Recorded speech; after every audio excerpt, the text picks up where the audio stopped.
Greetings, Rummies, and welcome to Rumcoms, the podcast sharing the joy of sim racing.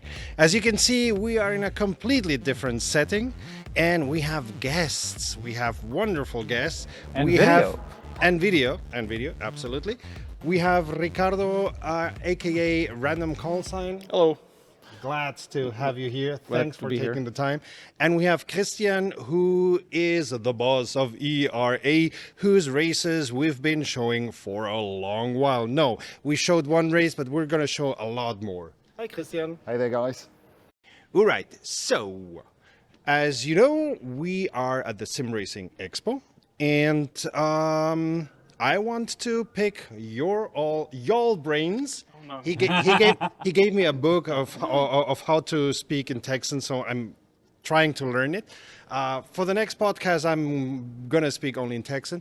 I want to pick your brains about what was until now. We're on day 2 from 3 until now. Your most interesting and your least interesting encounter or thing that you found at the Sim Racing Expo. Well, the most interesting thing are the pedals from P1 Sim. The pedals from P1 Sim, they are very aesthetic. They are, still load cell pedals, but they have an integrated rumble motor that you wouldn't know. So it's there. So is it at the toe or the base?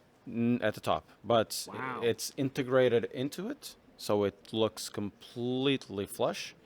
Very good pedals, and the rumble motors are not their own software actuated. They are done with through SimHub. So it's basically like a bass shaker or something like that. Yeah. We have noticed a massive shift in where all the screens and everything are programmed. They're being done through SimHub now. It's almost ubiquitous at this point, Yeah. to the point where we were surprised that Asetek is still relying on their own system for their lights and stuff. They will still have their own system. I think that's unique at this point. Most other screens are now running from SimHub. It's been that ubiquitous. So, have you ever driven the Fanatec pedals with the rumble things on? Yeah, I think those ones are just a little bit stronger, the ones from P1 Sim. Okay. And more reliable because the ones from Fanatec Well, are... you never know.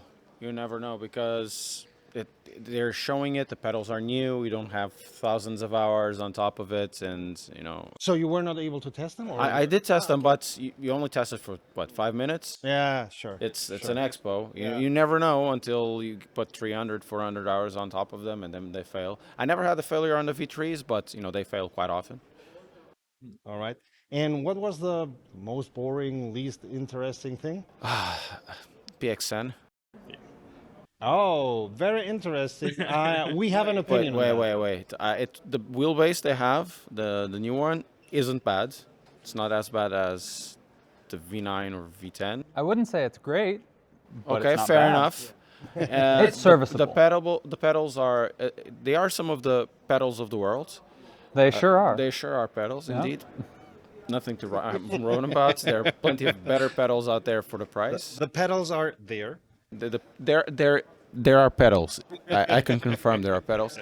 The worst part of it, it's the same thing with every single person or every single company that comes, and they have zero experience in doing an expo. So they put, okay, it's just a sim rig. Some people said, no, you need to make sure that the rig is at least comfortable, at least in a way that is ergonomic, and they kind of fell flat on that. Driving it was a really wicked experience because, not to sound off wrong here, but it felt Chinese. If you know what I mean. The chair, no, I'm very sorry, but the chair just had an insane amount of flex. The rig had an insane amount of flex. Like you're putting a 12 Newton meter base on there, turn it down to 5.5, okay, fine. But if you still get so much flex in there that you don't really get an impression of what rather the whole system is working clear or anything. It was the most generic experience combined with soft pedals on Hall sensors. It's like you have a direct drive on something that was built in 2008. Yeah. Okay. So the force feedback is modeled?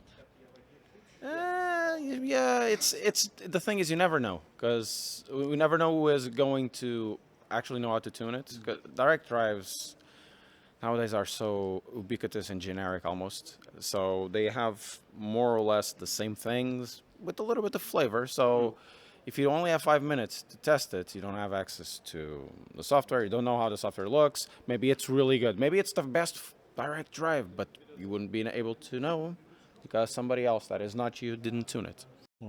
So PXN going into this was one that I was very interested in seeing how their stuff was, largely because they seek to, or at least with their offerings that I've seen on store shelves in the US at Micro Center, they seek to compete with Thrustmaster and Logitech with their base level offerings. Some of what they showed here seems to be that they're trying to go a step or two above that with their with their direct drive bases. I think they offer a direct drive base up to what was it, 16 Newton meters. Yeah. 16 Newton meters, and so that's stepping it up a bit past what I had previously known of the brand from my U.S. store shelf experience. But testing their stuff and seeing it in person, I think that maybe if the price is right, it might be the solution. But the pricing is not right. But it's not right, yeah. That's the thing. They want for the entry-level gear on 6 Newton meters, which is at the moment, I would say, just the most common thing if you buy a direct drive 5-6 Newton meters, combined with a wheel and the pedals, which both is not great. 650 euros. That is the most expensive bundle you can go for. Or was it? No, I'm very sorry. It was $599. It was 600 flat, basically. They're not selling to us. We're not the target. To whom are they selling? Well, no, but that's the thing. Is it might be that they're selling to that American audience who are shopping at Micro Center. Yeah. And the 3.2 Newton meter wheel is smaller than the Logitech and the Thrustmaster, and will store easier once the parent's kid has given up on. And if you go to Asia, for example, for the V9s and the V10s, they cost a fraction of what they are selling us for. And it's not just the case that it's the export cost. Oh, yeah. It's more like the case they're trying to fleece us. Yeah. But what you're saying about the price for the bundle is that high, and you'll end up buying new pedals because those are not up to snuff. If maybe you going to buy new pedals. Well, yeah, okay. But those pedals are at least comparable to G29s or T3PAs. Yeah, but on that price range, I bought the whole R5 bundle, like with everything attached and the SRP mod, and it comes still at a lower price, like 550. The Mazda doesn't sell in most places, and they're in MediaMarkt. It's easier to get a PXN. I might like to have the Mazdas there, but it's. But that should have changed because I know that you opened a bunch of warehouses across Europe and America. Yeah, but there's more. We were looking from a sim racer's perspective. Thrustmaster doesn't come here, but Thrustmaster isn't in any sort of trouble. Logitech isn't in any sort of trouble because they sell. They are able to sell. They have their bundles there, and you go there, spend £200 or $200 or $300, and probably can get something better for 50 extra. Do they know it? No, because they're not knowledgeable, and you cannot blame them. It's the way that these companies are marketing themselves, and it's totally fine. PXN is taking, they're doing what they think it's best for them, and I can't really blame them for it. The company needs to look after its own. It's us for the consumer and people like us to make sure that everybody else knows what is good and what isn't. Basically, or what is good for you or is not good for you, because it might be very well to be the case that the PXN is the best thing for them for that price. You never know who that person is. No, exactly. No, absolutely. I found PXN very interesting. Some of their products seemed eerily similar to Thrustmasters. Their cheapest pedals, the ones with the plastic housing around them, that plastic housing and also the feel of the pedals felt eerily similar to Thrustmaster's T3PA pedals. But they're not similar. They have springs.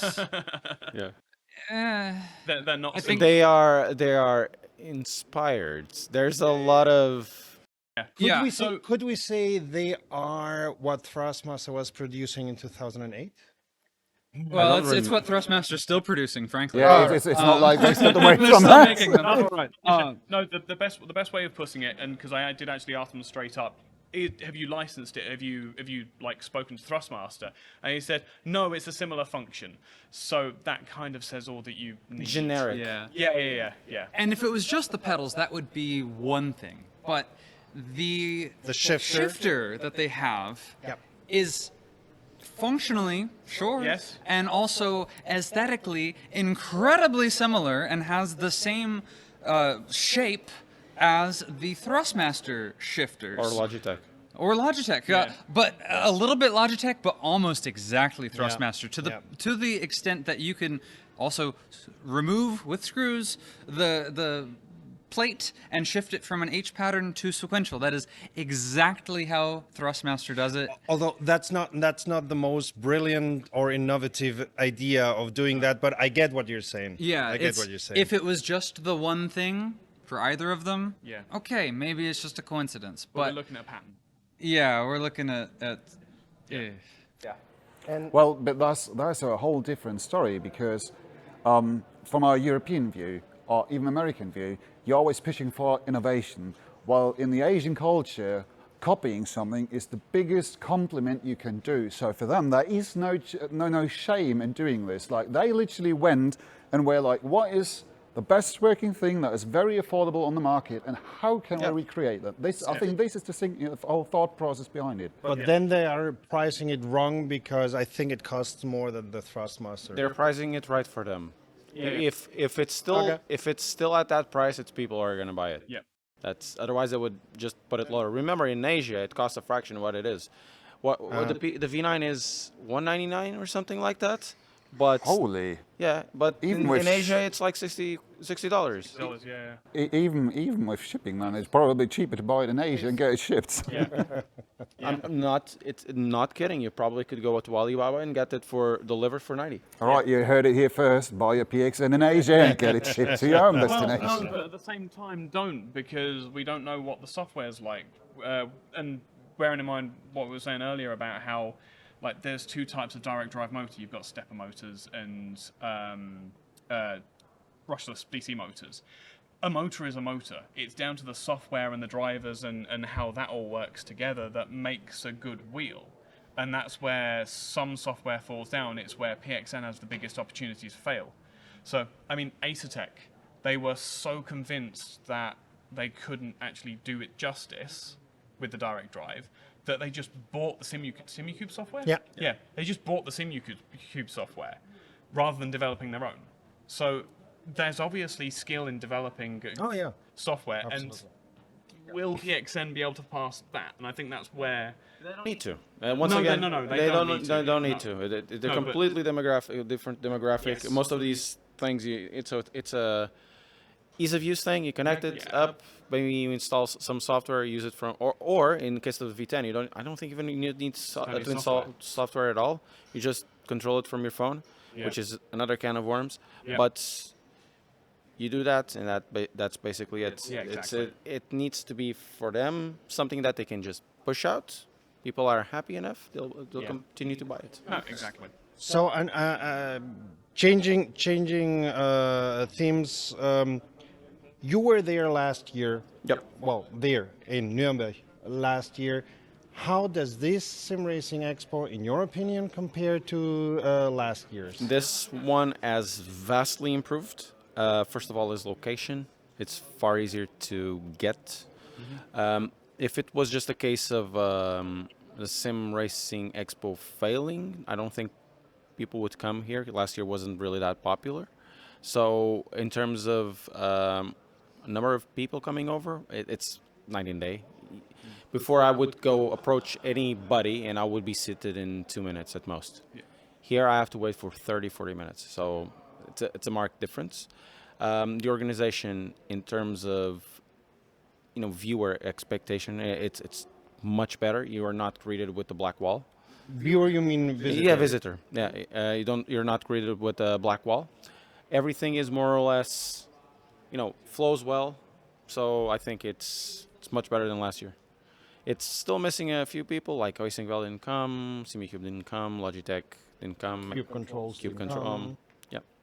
So there's still maybe next year with with the feedback that we actually got, they can see we can come back next year, and I think it will be on the same venue. So great.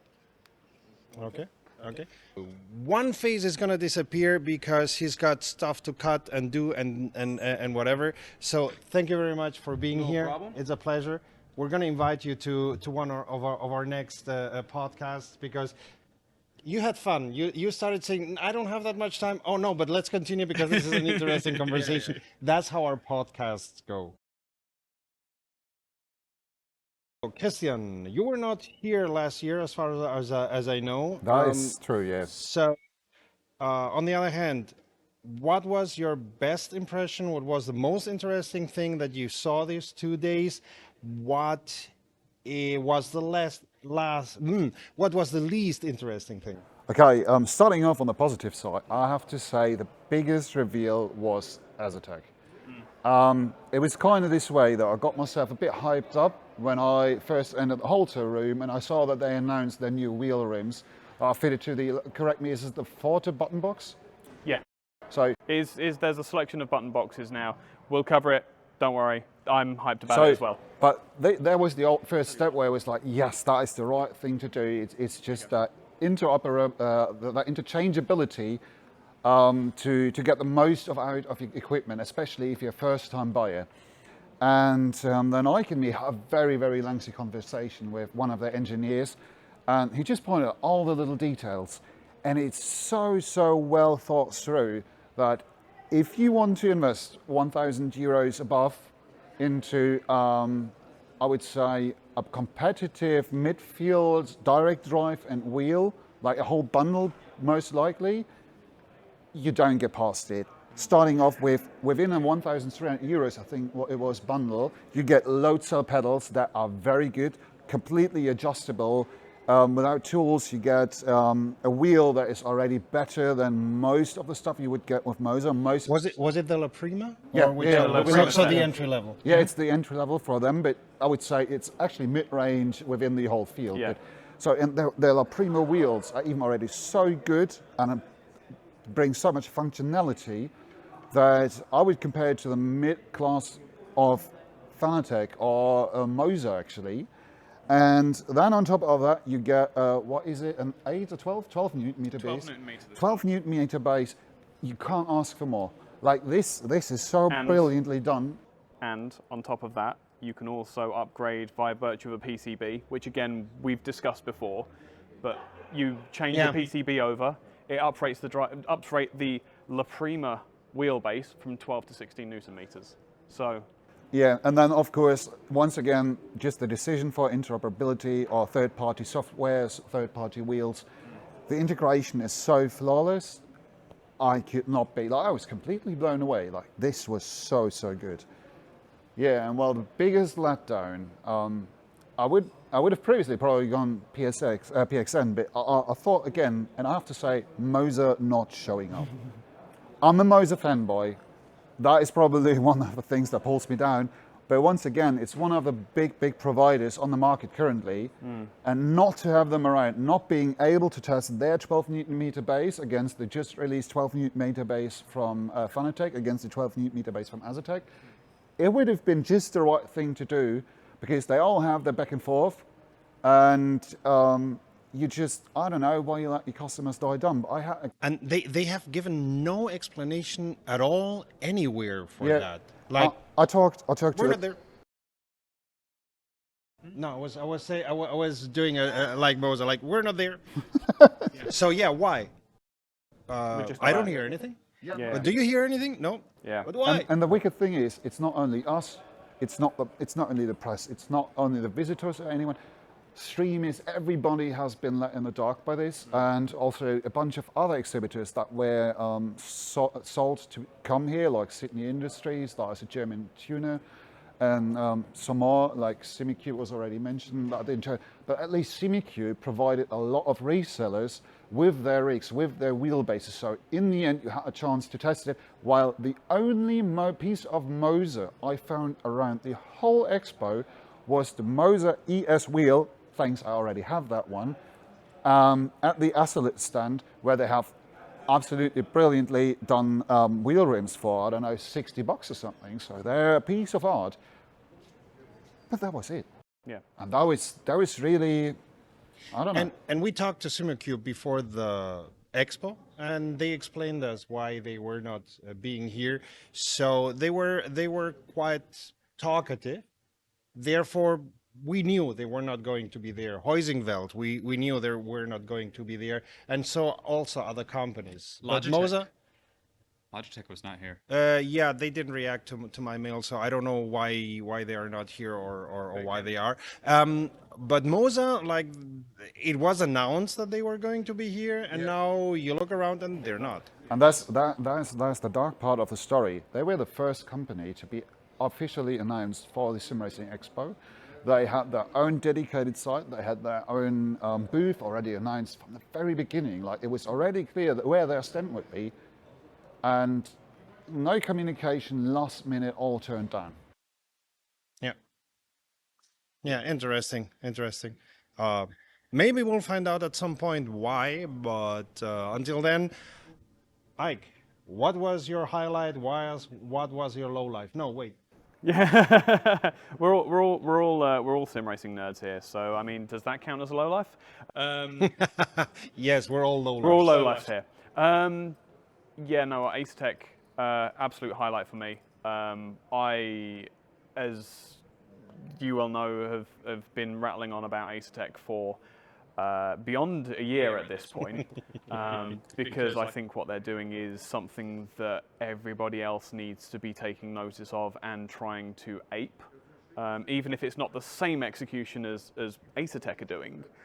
We need more openness in the sim racing space. I need to be able to take a Moser wheel and pair it with a Fanatec wheelbase. We need to be able to have this interoperability just for an accessibility level. The interesting thing about this is I had a lengthy talk to a Fanatec a diehard, Yep.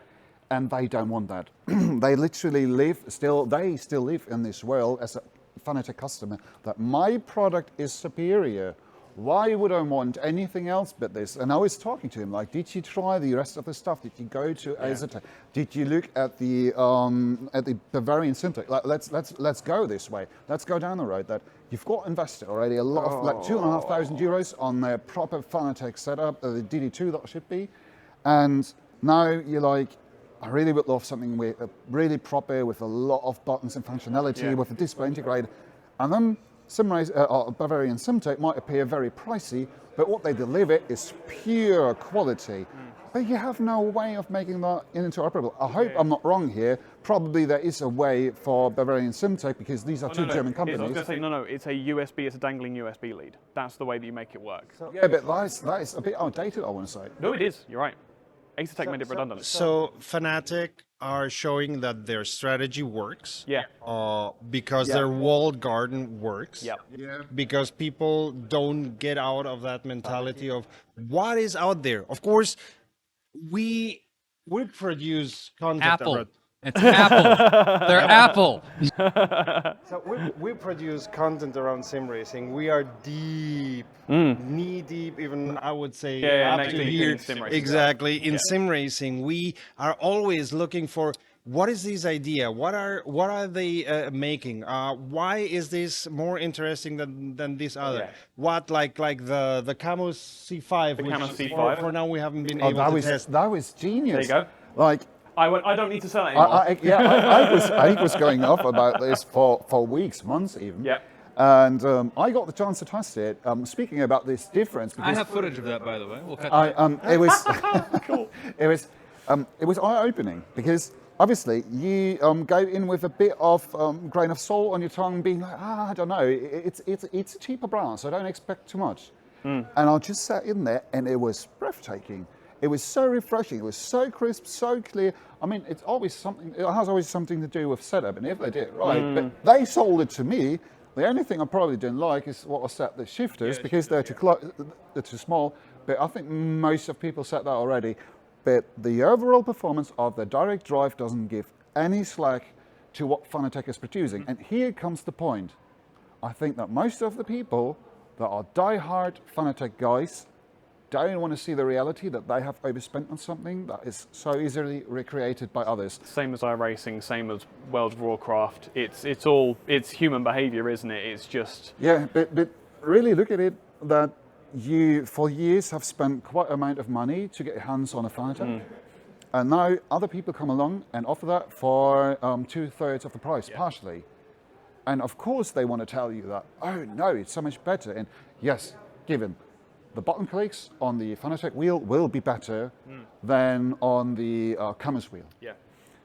But what you buy for and an entry-level gear with a drive drive is mainly the experience of the drive drive. And that is the same, if perhaps not even better, on Camus.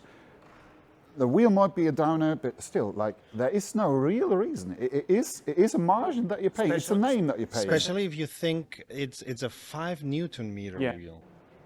So the thing that I said in my LP8 video is that anyone who says the direct drive doesn't change your driving or doesn't improve your driving is kidding themselves and lying. Yeah. Or lying, kidding themselves or lying. If you're running a belt-driven wheel or a gear-driven wheel and you have the opportunity to upgrade to a direct drive, you should upgrade to a direct drive. If it's a Camus, if it's a Fanatec, whatever it is. And Camus have brought direct drive to the ceiling where it's affordable and it's viable. And that's what the C5 represents. Well, the only thing you might want to throw in is, once again, we don't know what the long-term reliability is, but we don't know that with Moza either, or other brands that have just recently pushed out. So that is not really a point of discussion. No, I was going to say, but the thing is as well is that I used to work in a repair shop where I was repairing these things, and I used to have T300s coming in every week, to the point where the other engineers refused to work on them because they didn't want to repair them anymore. And I was the only one, because obviously I was the sim racer of the group, I was the only one who could repair it and test it. So, reliability is not a question that you can answer because you're going to have issues. The only thing that you can, which is funnily enough something that came up in the ERA Discord, the only thing that you can criticize is the customer service if it fails. And that is something that Fanatec is currently not strong at. Yeah, I know where you're coming from. For years. Yes, but very specifically, yeah. But there, once again, Fanatec wasn't always like this. They started at a very community close way at the beginning. And that guy, who I had the longest conversation with, he was like, yeah, years back, when I have a problem and I send some stuff in, within less than 2 weeks, I got the answer, I got the parts, and I got probably some compensation.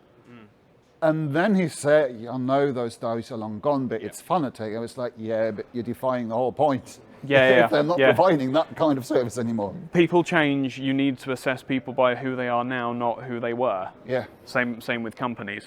But yeah, no, Asetek, if you get an opportunity to get an Asetek or get your hands on an Asetek just to try it, their new wheel and hub system that they've got is extreme common sense. The wheelbases are obviously as good as they've ever been. I really wish that I'd had an opportunity to get one before now. But your wallet will hate you. No, but it won't. It won't, because they have the universal USB adapter, which means you can plug any wheel into it, including those PXN wheels if you really wanted to. In any case, what was the biggest letdown? Funnily enough, Fanatec.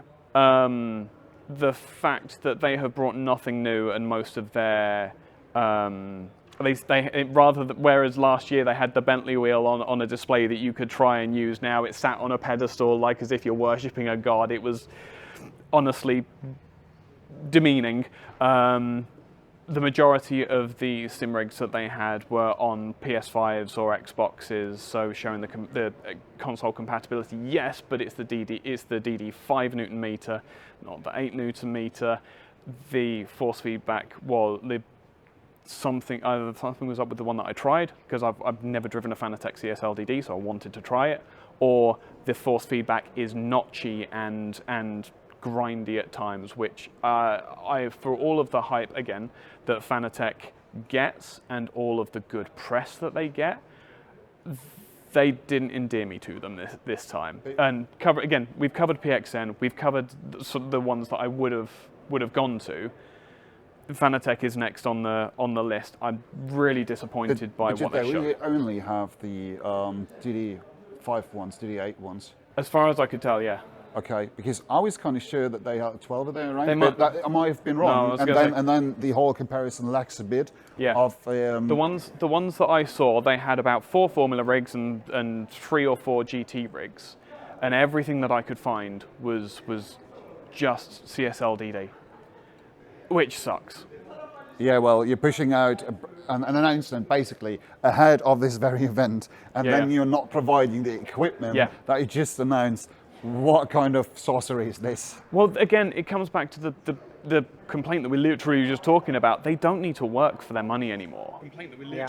And they don't need to earn, or obviously the engineers are still doing their job. I'm not. These are all within the parameters of relevance here. Compared to how much they used to have to scrap and fight, they've made the CSLDD. They've done the engineering.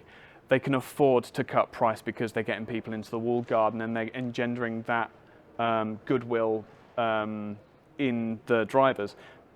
If you go and buy a Fanatec CSLDD, you're not going to buy anything else unless you are okay with losing that money.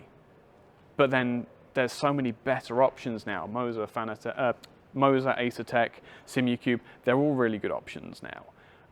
Once you move beyond that 5 to 8 Newton meter bracket. All right. So, Cody, your highlights, your lowlights. Wait. So I'll start off with the low light, get that out of the way. It was PXN, and we've covered that already. And so my big highlight, and one that absolutely blew me away, they, as far as I'm aware, did not exist last year, but that was Sabelt. Sim racing. Oh, yeah. They have existed as seatbelt manufacturer, race seat, that sort of thing. Yep. But they have just dove right into the world of sim racing, and they came out with, they have this whole big line now of 80-20 based full cockpits that you can get. They have a GT, they have a Formula style, they have they call it street, but it's like a rally style, and they use their Sabelt seats with the cushions and all that. They and look, belts. Yeah, and belts, yeah, as well. So, added realism, strap yourself in, right? And then they have this, beautiful gray anodized aluminum with black. Like, it looks fantastic. They have this clanted custom 80-20 profile for all the vertical parts of the rig, and it all looks amazing. And I gush over it because, of course, as a graphic designer, they had a design execution. They really nailed it. It fits in with the rest of their brand, generally speaking. They've got the yellow as an accent. They have a big Sabelt on the side of several of them. And it looks fantastic, and they have such a range. They have this whole big, thick catalog. It's very, very thick, and it is chock full of so much of what they have just completely materialized from nothing last year. And they had a huge booth. It has everything on display. You can test out several of them, and that was definitely my highlight, because this is just the beginning, I want to see where this goes as well. Will they expand into other things? So who knows? To put some meat on the bones of that as well, did actually have a conversation with them yesterday. Again, second day of 3. And this project has been going on for about 3 years. Okay. They literally released the configurator last week or last month? Last week. Last week. So you can go to the Sabelt Sim Racing site and configure your rig.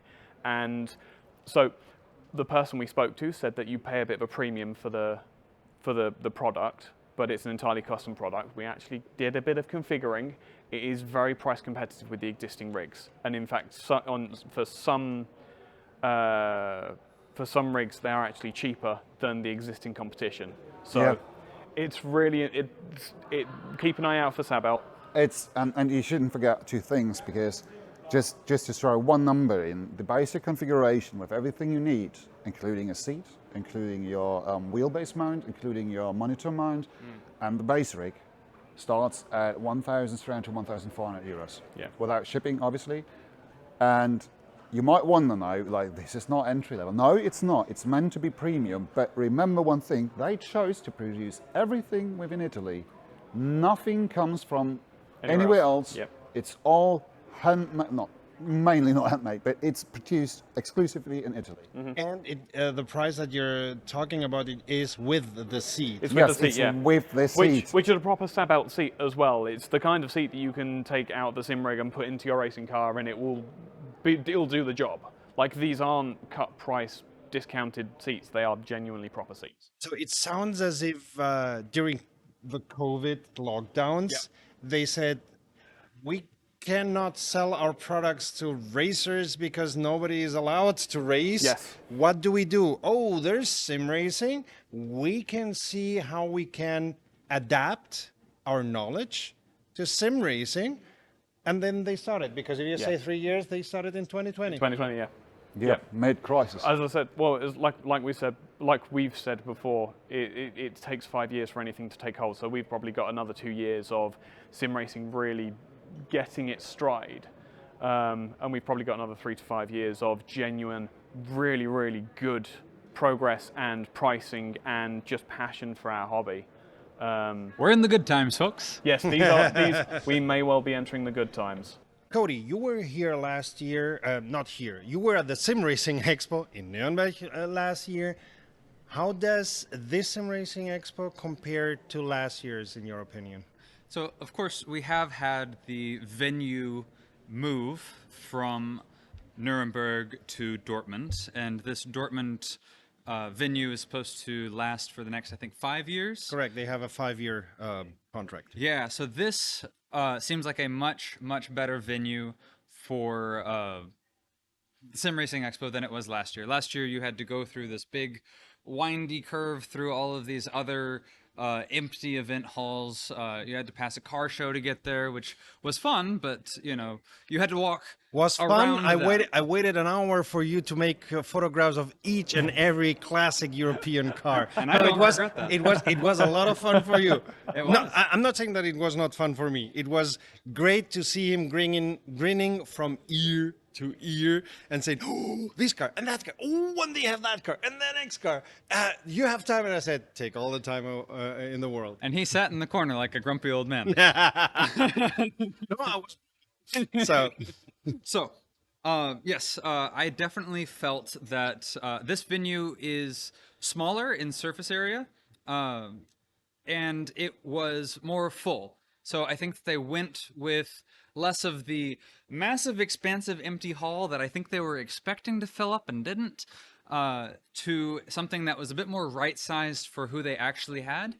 Even then, they had a little bit of empty space, but it wasn't near as much as it could have been, given how last year seemed to have gone.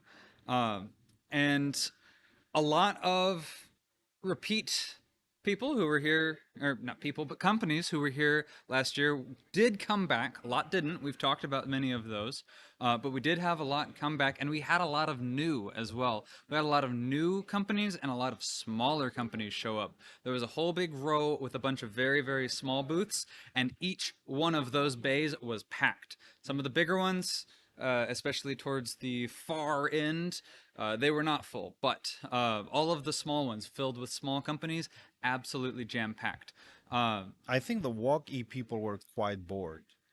Yeah, walkie is one that you probably won't see much in our main coverage, and there's a good reason for that, because They're not sim racing. They're not sim racing, yeah. And so, but yeah, it was only them and the skating company. Skating, yeah. Yeah, that was irrelevant to the topic of sim racing, and so all in all, it was a very focused, very compacted, but not feeling small. It felt big, but it felt dense. So it was a lot of dense information. I feel like there was a lot fewer full-size walls put up that separated off the booths, and so you could still see across, or at least see down the lanes, perhaps better than you could last year.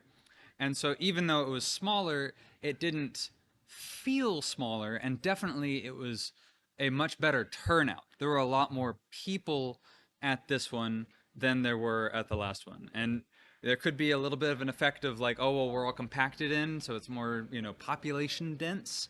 But I don't think it was just that. No, and that has been what everybody that we've spoken to has said. There is more people and it is a smaller space, but the numbers are increasing. There is a lot of passion for this, and the ADAC need to work on that and make sure that they're maximising. Yeah, well, I think if you count in those exhibitors that didn't turn up in the end, if they would have been there and filled the empty space that Cody talked about, it would have just spread out. It all just would have Last year or this year? this year. Okay. It would have spread out this bunching up a bit more, and probably would have enabled a few more people to test some gear because the queues were kind of long. Like honestly, that was a bit of a bittersweet taste on almost every station that you had. You had literally had to wait. Like either you had to sign up and wait for hours, like at least you could go then because you were signed up, or you would have to queue for half an hour, sometimes more, for 8 minutes of driving. Like 5 to 8 minutes, that was all you got. And Like a roller coaster I ride. was saying, you didn't use the trick that I did then, which was that as soon as you get on a rig, you go onto the grass, you go onto the gravel, you go across a curb, and then you drift it. And that pretty much tells you everything you need to know about a car. How does it handle me when I'm driving like an idiot? How does it handle when I get it wrong? Because they're the things that are going to kill you. Oh, so I'm an expert because You're an every expert time in that car I try testing. to exactly every time that I try to test one of these things, I drive like an idiot. So So what you're saying is you test it in all the situations, you'll find yourself the No, most no, no, in. no. Exactly. No, I was saying, no, that's the thing is that they're the extremes. Everyone, again, no one's going to get the nuance of understeer and oversteer wrong at this point. It's a very well... I could name a couple. Probably one. Yeah, probably one. But it's a very well-trodden path. It's when you get to the extremes, the ones the spins that you could save if you have the right feedback. So yeah, so basically the only thing you get is throughout this crowd management and the time slots that the exhibitors provided was just that first impression. Like perhaps a little deeper than just the first impression because you could feel it at least yourself and you could just dive in a bit. But at least on Fridays, at least on Sundays, when the whole thing dies down a bit more. I mean, tomorrow is going to be still to be seen how many people turn up, but at least on a Friday when it's press heavy, you should widen the windows because you need a bit of time to adjust. Like I normally found myself to drive around like 3 laps before I really settled in that you were sure you're hitting maximum brake pressure and you could really focus on what you're experiencing rather than you're driving because I find it hard. I don't want to say I'm competitive all the time, but if you have people standing behind you, you don't want to drive into walls and walls and walls and walls. You want to experience what you normally do. And that got a bit lost in the process because then in the end you had 1 lap that felt good. yeah. And then most likely you almost forgot to really look out for the small details. Sometimes in between you were really conscious about it and we're like, oh no, I'm gonna take that curb a bit more just to see how it feels. But it really is just a too narrow window. Oh no, I totally So agree. it was what random call sign was saying. Like here you have maybe 5 minutes, at most 10 minutes. If they're very friendly, 15 minutes compared to 300 hours. And then you can say, oh, this feels that way. And I tweak that so and I tweak that so differently. So Yeah. Yeah, and again, it all comes down to software. If the software is not good, or if the software is fantastic, that can make up for a lot of things. Yeah, if they did a good job preparing the preparing this expo, they probably had their setup somewhat tested, dialed in, and perhaps that is part of what made the cameras wheel so good in comparison. Because it was not. Yeah, but then again, if you're Fanatec and you know where you're going, why don't you just do a little bit more of tuning? Because this is what I experienced, what you said earlier as well. Why do I need this rough feeling within a direct drive? That doesn't add up. Yeah, no. and what you're saying about cameras, so maybe they had fine-tuned it, but we've tested the LP8, we've tested exactly the the same, 15 Newton meter, and I just didn't touch anything in their software. I wanted to have the rough experience, and it was quite good from the start. So But across the platforms, or really just within certain games? across the platforms, I tested it with the ACC, Automobilista 2, and a couple of others that I don't remember right now. So yeah, no, across the platforms. Yeah, I was going to say, as I said before, somewhere in my LP8 review there is footage of me yeeting a golf around a go-kart track, and it's the most fun that I've had in sim racing in such a long time. Absolutely, I remember that. Absolutely brilliant. Yeah, yeah. So yeah, but I think it's time that you bring up what is your highlight of this Sim Racing Expo, and what was your low point? Or Okay. So bear in mind, we haven't met them yet. We just had a quick glance of the product and a quick testing by Cody. I think those who bring something very interesting are Coffee Racer. Coffee Racer, you're going to see in our news. They're just like small coffee tables like you would have in front of your TV or stuff like that then you open up and they have the complete rig there. You have your wheel, your pedals there, and you just plug in a seat and can start racing. They even have a model where the seat is already in there. I think this is for those who don't have a room, a man cave that is only for sim racing or stuff like that. It's a very interesting thing. Like I want to race, and I have an hour until my wife, girlfriend, boyfriend, whatever is home. Yeah. I'm just opening up this thing, plugging it to the computer, and racing. And oh, look at the time. Okay, I put everything together. I have my coffee table, and hi, honey, how was your day? Yeah. So we haven't tested it yet. We have our meeting with them tomorrow. But from the idea, I think it's a very interesting proposition. And you tested it. How did it feel? I did test it.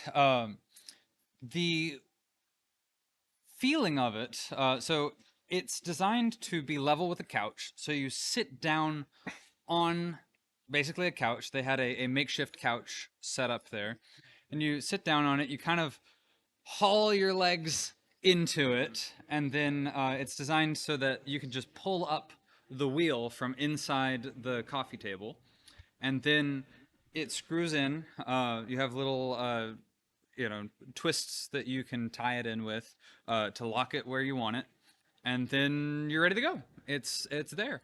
And in terms of like managing the forces, like it would not hold a direct drive. I can say that. I can't. Maybe a low direct drive?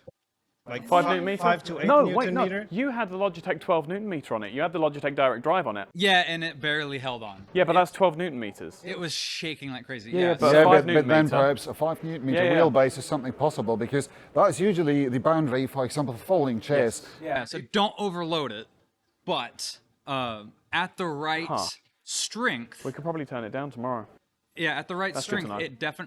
it definitely felt very, very usable. And then when you're done, it just folds in. It's one motion. You put the lid on, you slide it back into position, and it is a coffee table. Yeah. And it looks great. It really does. They have wood tops. I think you can also get other tops depending on which like trim level you go for. And then I think it has either a white or a black base.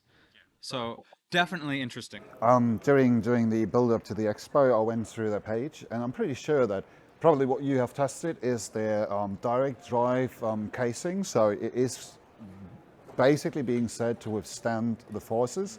Well, there's always this topic of flex and everything, and if they really thought of all the problems that might occur with it. But it's just a genius idea, and they have a few lines below there that don't need to withstand so much force, because perhaps you're just starting out. Besucher der ADAC Sim Racing Expo 2023. Es ist kurz vor 6 und das bedeutet, in Kürze schließt die Messe. Wir haben uns sehr gefreut, dass ihr bei uns wart und freuen uns natürlich auch, wenn ihr uns morgen wieder besucht. Entsprechend macht euch so langsam auf den Weg in Richtung Ausgang und habt einen wunderschönen Abend. Und wenn ihr Bock habt, kommt natürlich noch zur Aftershow-Party und fragt die Person neben euch, was das ist. Die wird das wissen. That's German for go home. That's German for in 3 minutes we're closing, so get the out of here, Yeah, which is a very German thing to do. we didn't have that problem yesterday. No. Not at all yesterday. It was really open anyways. Would you like to restart your thought? Yeah. So this was then done the direct drive thing that they developed, and they also have the a bit cheaper and more orientated to the really entry level wheels. So if you're perhaps just starting out or considering like I want to start sim racing, that could be a solution because you don't need to buy a fairly expensive foldable chair. Like if it's a place or anything, like it comes with a cost. Even if people don't talk about it and it's entry level, you're still paying around 250, 300 euros. And if I'm not wrong, they were at 150 or 200 euros. So it is cheaper, it stows away better, you get some usable space with it. And it's able to carry such things like the 300 RS or stuff like that. So there is a valid market for it, probably especially on the console side of it, because it would be just the living room furniture. And the WCF is high on that. The wife approval factor? Wife convincing factor, but yes, you were on the right track. So moving on from that, my low point, in my opinion, and bear in mind, I come here as media. I come here as somebody who is raising the voice of different companies. My low point is for sure Fanatec. In one of the videos, I think it was the news video where we talked about the Sim Racing Expo and what we were expecting or not. I was asking myself if it was arrogance or incompetence that was making Fanatec. I was asking myself if it was arrogance or incompetence that was making Fanatec not answer to our mails. Now I know it's incompetence because they don't have a PR person. And every year I've gone to the Sim Racing Expo, I've found a new PR person from Fanatec. So something is quite wrong on the PR, on the talking to the media or influencers or whatever you want to call it. Very wrong with Fanatec, and I think it's in line with what you guys have said. I think they don't need to talk to people anymore. That's their prerogative, but then I don't need to talk to them. Yeah. I think it's a point of where they moved past the usual approach where you are community focused, where you are like, and I don't mean their own community. No. They do have that. We already talked about it. Yeah. But to approach sim racing communities and actively advertise it and endeavor through them, through sim racing channels, through influencers perhaps, they just went the whole stage bigger, and I think they feel quite secure on that turf. Like being the sponsor of SRO and everything. It's just a whole different level. Sponsor of the Gran Turismo movie. Yeah, it's just a whole different level of advertising where probably you feel like you don't need that low-level marketing anymore. This is my impression, and please keep in mind we don't want to offend of anyone. This is really just what comes to mind by the way things are handled. No. It might be not 100% accurate, but again, if that is wrong, they know where to find us. We had a conversation with someone else where our emails had just fallen through being too busy. I can't remember who it was. And they were like, we're really sorry. It's like, oh, it was Intim, yeah. So they said, really sorry, we'll find you some time. It was Thiago from Insim who went, oh, sorry, let me explain. Yeah. So, hey, it's okay. It happens. I mean, we are all humans here, so no worries about that. So I have a theory.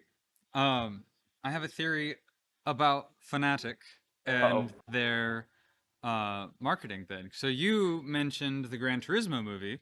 Of course, they, I'm sure, spent a good portion of money sponsoring that movie's production budget because you saw Fanatec everywhere in that movie. And of course, any brand that ends up in a movie is there because they paid for it, obviously. And so maybe, theorizing here entirely, but maybe Fanatec's PR department has been a little bit underfunded because money has been going funneled elsewhere. Yeah, to the Gran Turismo movie in these last few years. So maybe now that that's out, maybe when the marketing cycle is finished with that, maybe their messaging on the sim racing side. Do you know what? Kicks back up again. It depends on whether they get a kickback from the Fanatec, from the Gran Turismo. Gran Turismo movie. If that advertising works better than word of mouth and the traditional methods, it won't come back. How many opportunities does a movie, full-length Hollywood movie come out? That's why they sponsored it, to find out. Let's make a conspiracy theory out of it. Yeah. So here's my take on it. Here's my take on it. You saying they changed the PR persons in the last 5 years every year. Yeah. Now, what if those persons were the ones who were rooting for the low-level marketing of going to streamers and being like, you can't let this roll over, and you get overruled by the leadership and the CEOs the whole time being like, no, there's only so much you can bang your head against the wall. Because this is how you brought up, probably the first guy, this is how he or she brought up this company, this is how they got in touch with the sim racers, and they got the whole community feeling, and if that goes away and it's part of your job, you might quit. And the next one comes in and is like, no, we've got that tool, let's utilize it. He tries to again and again and again, but the high-ups are just pushing for the bigger perspective. Yeah. Wrong or right, we are not to judge. Yeah. But that's what they're doing. Yeah. Again, it comes back to... It could be a theory. Yeah. Please keep this in mind. Disclaimer, doesn't need to be the truth. This is a conspiracy, yeah. This is an option. Again, but then that's the thing. We know nothing. We're being told nothing. Yes, exactly. Okay, so this has been a special podcast for the Sim Racing Expo 2023. We published our podcast last Thursday, but you got a bonus. New one. Exactly, you got a new one coming with very special guest, random call sign, and a very special guest, Christian. Thank you very much for being here. This from us three or from us five at the end of the day. Thank you very much for listening to here. Thank you very, very much for listening to our rantings like you do every month. And until the next time, save fuel, collect pickup, and we'll see each other at the podium. Bye. Bye.